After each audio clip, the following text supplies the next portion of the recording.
Well, hello, fellow RVers and future RVers. Today I just wanted to briefly talk about some concerns that I've been picking up on while I watch the YouTube. So, I've recently seen a lot of talk about full timers who are quitting the RV life. And, some people have commented that that's a horrible thing. Why are they doing that? I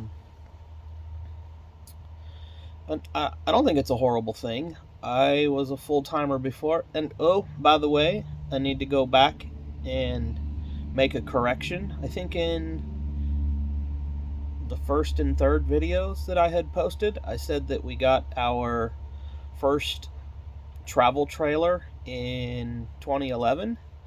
Turns out that was wrong. And how do I know that was wrong? Well, first, my wife said that it was wrong. So that's a good indicator.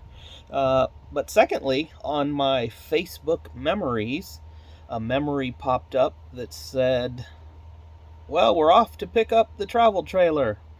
And that memory was dated 2014. So I got my Afghanistan two tours mixed up in my mind, and I said 2011, but it was actually the 2014 tour that we picked up the travel trailer from eBay and then went up to Virginia and picked it up while I was on R&R.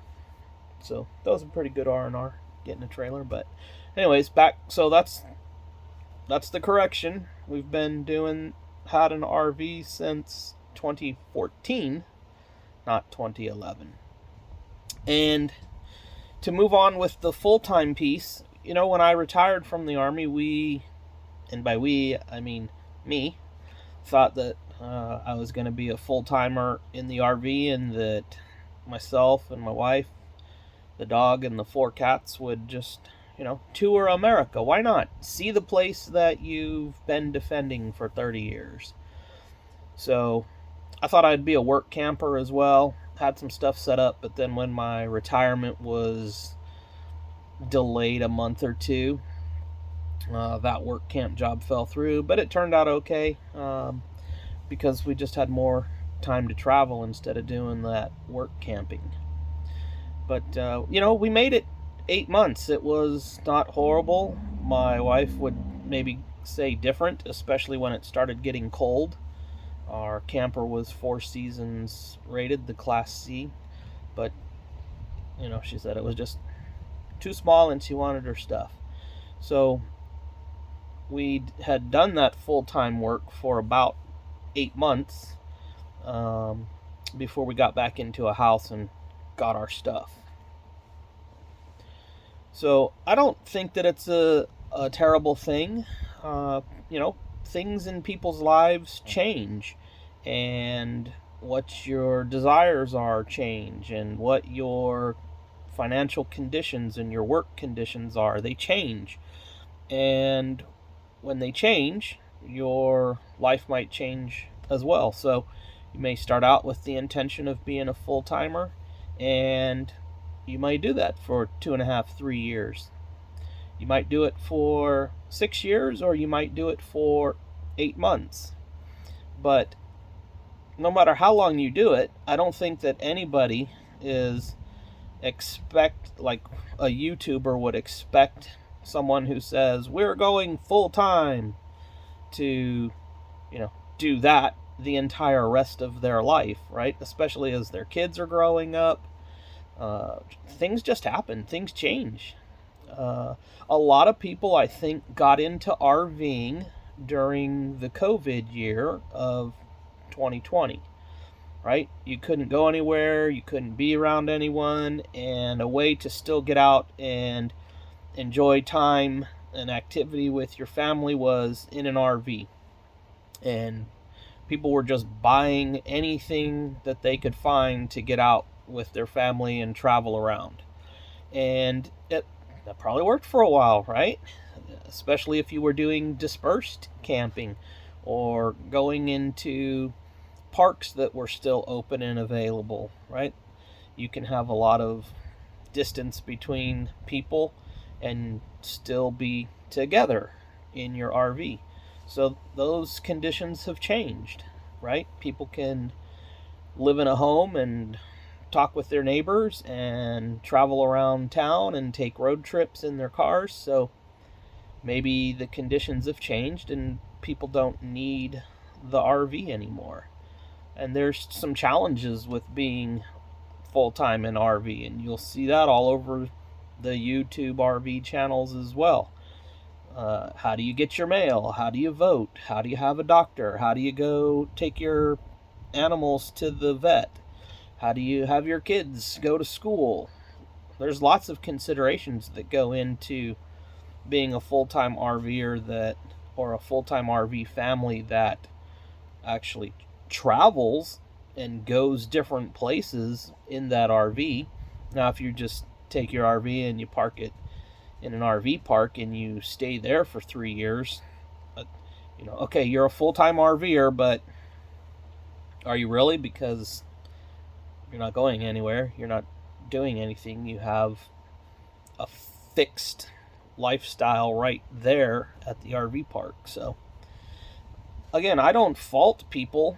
Like, some people have obviously built large YouTube followings in the 2.5, 3 years that they've been out and about. And I've heard some videos where people are like, it's not fair that the people that we follow on YouTube are leaving full-time RV life. Well, it's also not fair for you to expect them to continue being full-time RVers when things in their life change, right? You by now, hopefully you can figure out how to hook up your sewer hose or hook up your water hose, or what kind of water pressure regulator do you need or want, right? All those things. If you've done some RVing yourself, you are figuring out that, I need to clean the vent filters in my air conditioner, or at least replace them to keep them working well. They can't be your crutch for the rest of your RV life experience. So I wouldn't begrudge people for changing. I heard some comments too about we buy all our stuff off of their Amazon page. Well, okay, so keep doing that. Or now you know the names of products that you like. You can find those yourself. And here's another good thing.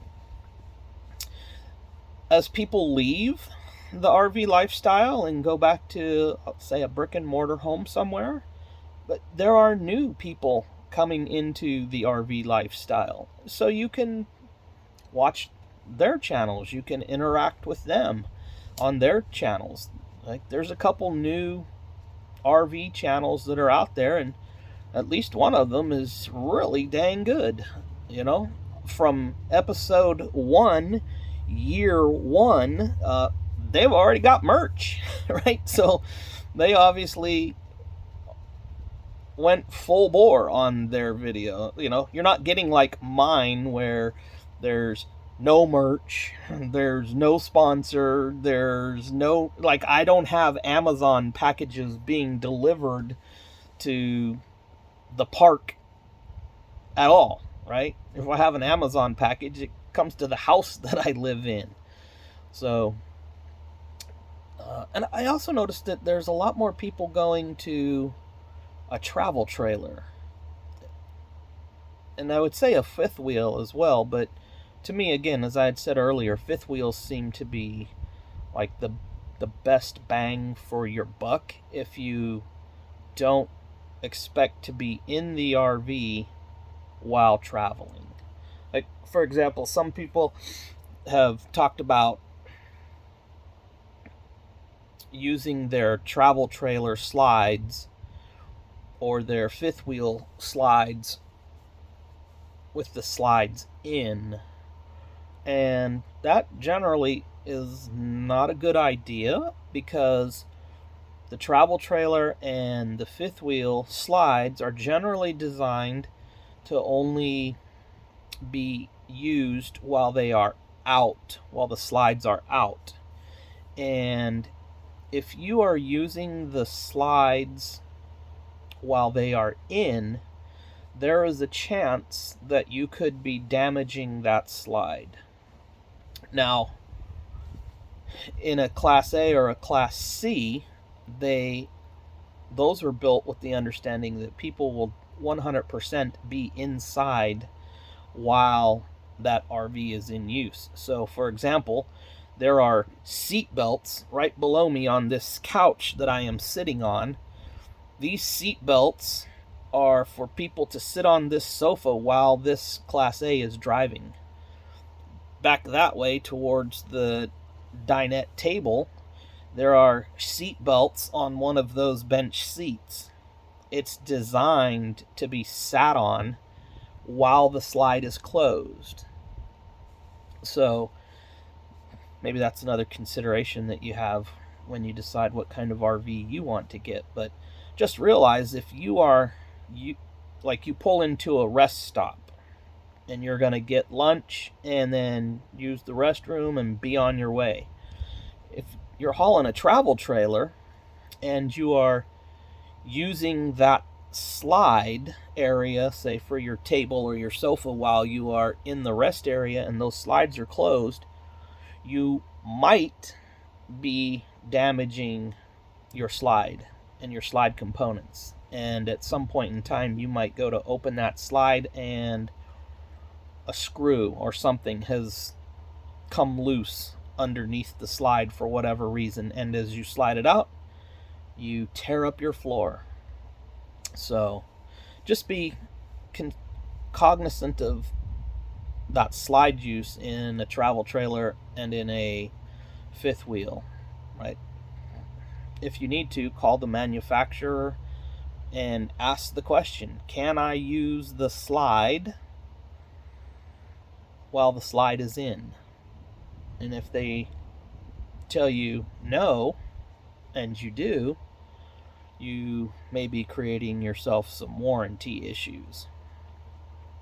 So anyways, that's just more stuff learned over time. But there are new people coming into the RV community, and they have new experiences. They have different experiences, and I would bet that they have probably 98% the same experiences as all new RVers.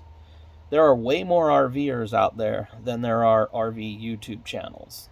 Now, RV YouTube channels are like a huge category of YouTube, and breaking into the YouTube video RV life channel is probably challenging, right? That little niche market is well filled.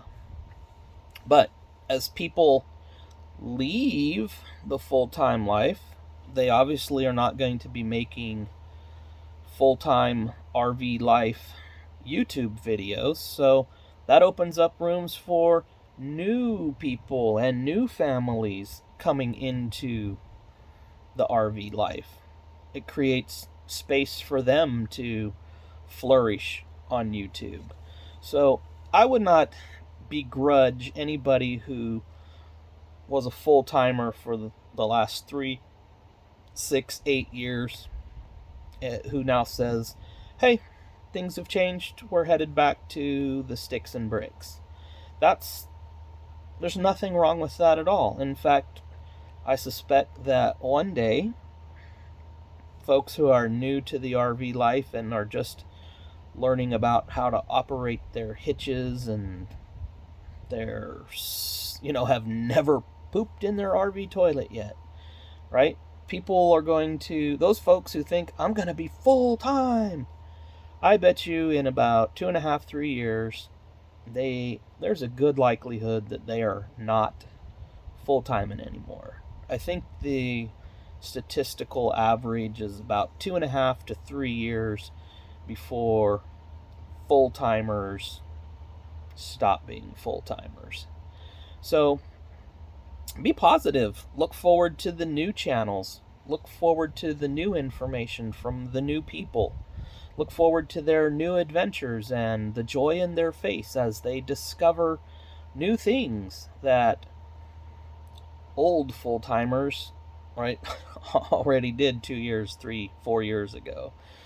So that's all I wanted to talk about was don't be discouraged, and especially if you're thinking about getting into the RV lifestyle and you're starting to see more YouTube channels with people who have left or quit full-time RVing, right? We're quitting full-time RVing.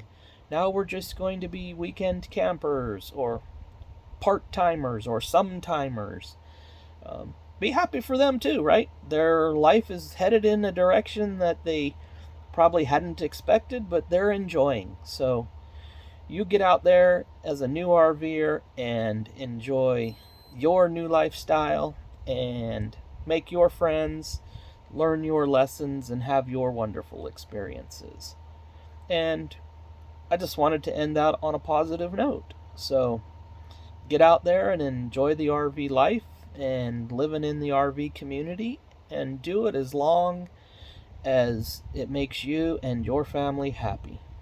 And then when it's time to move to a different lifestyle, make that move and embrace it the same. All right, well, if we don't see you on the road, we hope to see you in a campground or a park somewhere. So, chat with you later.